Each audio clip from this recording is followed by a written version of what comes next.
going to talk about a very important topic in economics involving demand schedules and curves. So hopefully after this discussion we'll be able to do the following. Develop a demand schedule and relate different pairs of price and quantity demanded. Apply the demand schedule to revenue, and also illustrate a demand schedule and aggregate demand curves. So as you're probably familiar, there is an inverse relationship between price and the quantity demanded.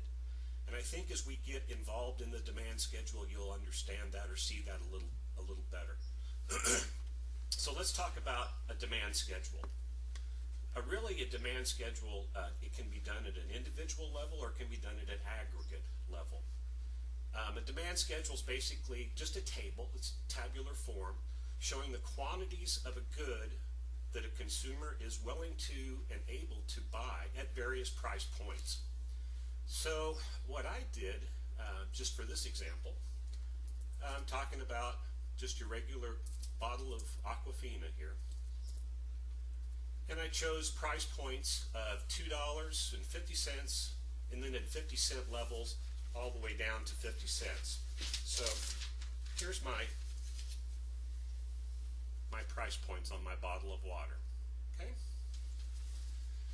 So the next step in creating a demand schedule, again in tabular form, is for me as an individual to write down my quantity demanded at each one of these price points. So for this example, again using the bottle of water, what I did was, for instance, at $2.50, my quantity demanded is 0. At $2, 1. $1.50, 2. At $1, I demand 4, and then at 50 cents, 6. So you can see the inverse relationship between quantity demanded and price, because as the price goes up, the quantity demand goes down. Okay? So it's a pretty easy concept.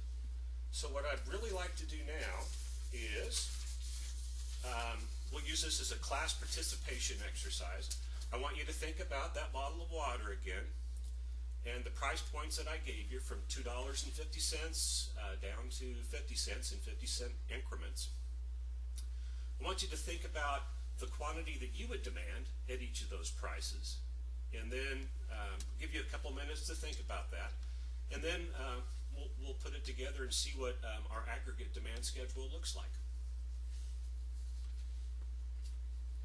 Okay, great. I've got your numbers now, and as you can see, I wrote them down in tabular form. So, and then summed them as a total. So as you can see, for instance, Steve actually wanted one bottle of water at $2.50. Now, the quantities demanded are different based on each individual, but as you can see, we still maintain that inverse relationship between price and quantity, where at the low price of 50 cents, for instance, the total demanded for our class is 18. So as the price goes up, the quantity demand goes down. So now that we have our demand schedule, let's go ahead and graph that.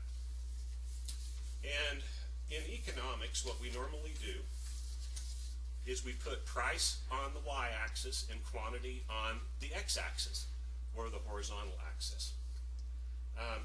Here's what it looks like. So we've got price going up, and as you see, I've got the $2.50, $2, $1.50, $1.50, and then the quantity on the horizontal or the y-axis, I have it going out to 20. And again, that's our origin point right there. So that's 0.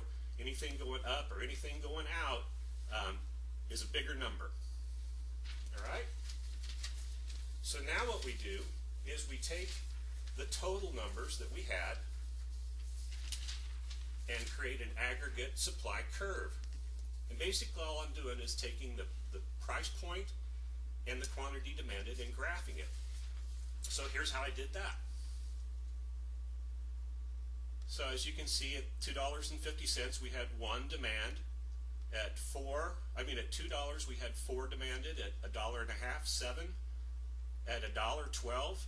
And at 50 cents, 18. So those are our points. The next thing that we want to do is we want to connect the dots, basically. And by doing that, those are our points again. And by doing that, we're able to create a demand curve. So that's our demand curve. And as you can see, it slopes down. The thing that I try and remember is D for down.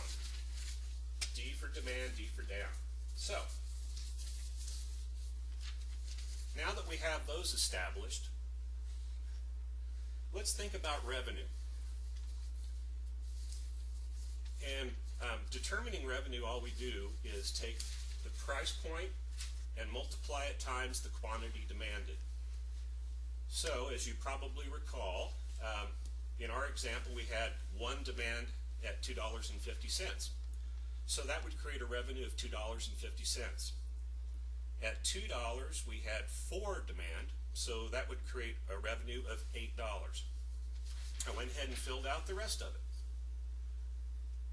So as you can see, something interesting happens here. Even though the quantity demanded goes up, we have a good revenue, a best revenue solution for us is really at a price point of $1. So why is that important? Well, that's a very, very important thing for a person in the market to understand, because they want to maximize their revenue.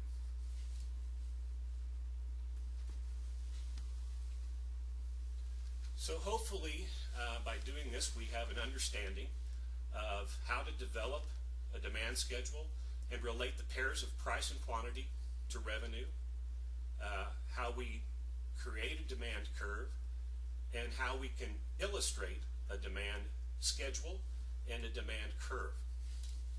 So I'm going to take this one step farther, and what I want you to do is your assignment is going to be to pick a normal household good, and it can even be the bottle of water that we talked about here. And I want you to find 4 people, create a price point schedule like I did, and ask them for their demand for each one of those price points. At that point, then after you do that and do yourself also, I want you to sum them together like we did. So you'll have a demand schedule very similar to this, okay? And it can be handwritten. I don't really care. You can use Excel or PowerPoint if you want, but handwritten is absolutely fine. Then once you've created this demand schedule, I want you to plot it on a demand curve, just like we did. So you'll end up with something very much like this, and again, it can be hand-drawn, okay? I want you to create a revenue schedule as well, like we did here. So you have three basic deliverables there. In addition, I want you to write about a 250 to 300 word paper that tells me were there any surprises here, what were your findings, and I also want you to give a recommendation to a person that might be in that market, maybe the bottled water market or whatever household good you use. Give them recommendations on what the price point, what the logical price point would be based on the demand schedule and the demand curve that you've created. Bring it with you to the next class. If you can't, go ahead and just scan it and email it to me. Anyway, I hope that you had a good time listening to how to develop and define demand schedules and curves, and I look forward to seeing you again.